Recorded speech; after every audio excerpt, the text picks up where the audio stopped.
ನನಗೂ ಮತ್ತು ಜಗದೀಶ್ ಶೆಟ್ಟರು ಇಬ್ಬರಿಗೂ ಕೂಡ ಚುನಾವಣೆ ಸ್ಪರ್ಧೆ ಮಾಡಬೇಡಿ ಅಂತಂದರು. ನಾನು ಒಪ್ಕೊಂಡೆ. 5 ನಿಮಿಷಕ್ಕೆ ಪತ್ರ ಕಳಿಸಿದೆ. ಒಬ್ಬ ನಿಷ್ಠಾವಂತ ಕಾರ್ಯಕರ್ತ ಸೂಚನೆ ಪರಿಪಾಲನೆ ಮಾಡಿದೆ. ಜಗದೀಶ್ ಶೆಟ್ಟರು ಏನು ಮಾಡಿದ್ರು? ಕಾಂಗ್ರೆಸ್ ಸೇರಿಕೊಂಡ್ರು, ಕಾಂಗ್ರೆಸ್ಸಿನ ಕ್ಯಾಂಡಿಡೇಟ್ ಆದರು, BJP ಅಭ್ಯರ್ಥಿ ಸೋತರು. ಅವ್ರ ಮನೆಗೆ ಹೋಗಿ ಯಡಿಯೂರಪ್ಪನವರು ಕಾಲು ಹಿಡಿದು ಕರ್ಕೊಂಬಂದು BJPಗೆ ಸೇರಿಸ್ಕೊಂಡು ಬೆಳಗಾಂ ಟಿಕೆಟು ಕೊಟ್ಟರು. ಈಗ ಬಂದಿರೋಂಥ ರಾಷ್ಟ್ರಭಕ್ತ ಬೆಳಗದ ಎಲ್ಲ ಕಾರ್ಯಕರ್ತರು ತುಂಬ ಸಂತೋಷದಿಂದ ನಾವು ಗೆಲ್ತೀವಿ, ನಮ್ಮ ತಾಯಿ ಭಾರತೀಯ ಜನತಾ ಪಾರ್ಟಿಯ ಪಾದಕ್ಕೆ ಹೋಗ್ತೀವಿ, ನರೇಂದ್ರ ಮೋದಿ ಪ್ರಧಾನಮಂತ್ರಿ ಮಾಡ್ತೀವಿ, ಇದರಲ್ಲಿ ಯಾವ ಗೊಂದಲವೂ ಇಲ್ಲ. ನನಗಲ್ಲ,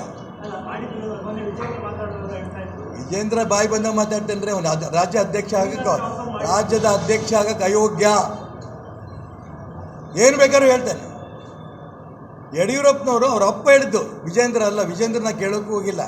ಯಡಿಯೂರಪ್ಪ ಹೇಳಿದ್ದು, ಹಾವೇರಿಯಿಂದ ನಿಮ್ಮ ಮಗನಿಗೆ ಟಿಕೆಟು ಕೊಡಿಸ್ತೇನೆ, ಹಾವೇರಿಲಿ ಓಡಾಟ ಮಾಡಿ ಗೆಲ್ಲಿಸ್ತೇನೆ ಅಂಥೇಳಿ ಮೋಸ ಮಾಡಿದ್ರು. ಇದು ಇಡೀ ರಾಜ್ಯ ಜನಕ್ಕೆ ಗೊತ್ತು. ನಿಮ್ಗೆ ಅನ್ಯಾಯ ಆಗಿದೆ ಅಂತ ಅವ್ರು ಅದಕ್ಕೆ ಹೇಳಕ್ಕೆ ಶುರು ಮಾಡಿದ್ದು.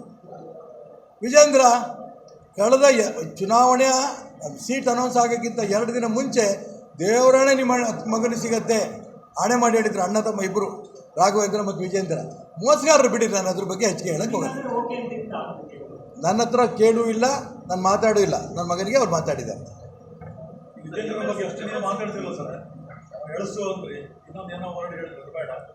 ಯಾಕೆ ಬೇಡ? ಅದನ್ನು ಹೇಳಿ. ಅಯೋಗ್ಯ ಅಂದೆ.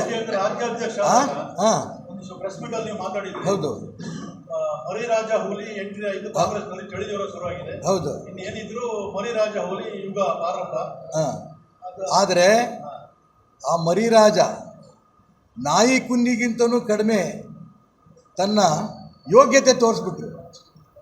ಸೀಟ್ ಹಂಚಿಕೆಯಿಂದ ಹಿಡಿದು,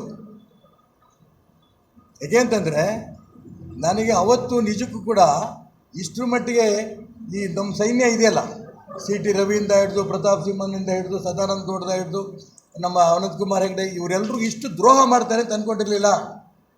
ಅವ್ರ ಯೋಗ್ಯತೆಯನ್ನು ಚುನಾವಣೆ ಸೀಟ್ ಹಂಚಿಕೆ ಸಂದರ್ಭ ತೋರಿಸ್ಬಿಟ್ರು. ಹಾಗಾಗಿ ನಾನು ಅದನ್ನು ಅವಾಗ ಬಹಳ ಯೋಗ್ಯತೆ ಇರೋಂಥ ಮನುಷ್ಯ ಅಂತ ಹೇಳ್ಕೊಂಡು ನಾನು ಮಾತಾಡಿದ್ದು ನಿಜ. ಅದರ ಯೋಗ್ಯತೆ 1 ತಿಂಗಳಲ್ಲಿ ಗೊತ್ತಾಯಿತು. ಹಂಗಾಗಿ ಸ್ಪಷ್ಟವಾಗಿ ನಾನು ಹೇಳ್ತಾ ಇದ್ದೀನಿ, ಅಯೋಗ್ಯ ಅಂತ. ಬೆಂಗಳೂರಿನಿಂದ ಮಂಗಳೂರುವರೆಗೆ, ಬೀದರ್ನಿಂದ ಚಾಮರಾಜನಗರದವರೆಗೆ ನಿಮ್ಮ ಸುದ್ದಿ ನಿಮ್ಮದೇ ಭಾಷೆಯಲ್ಲಿ. ಕರ್ನಾಟಕ ತಕ್.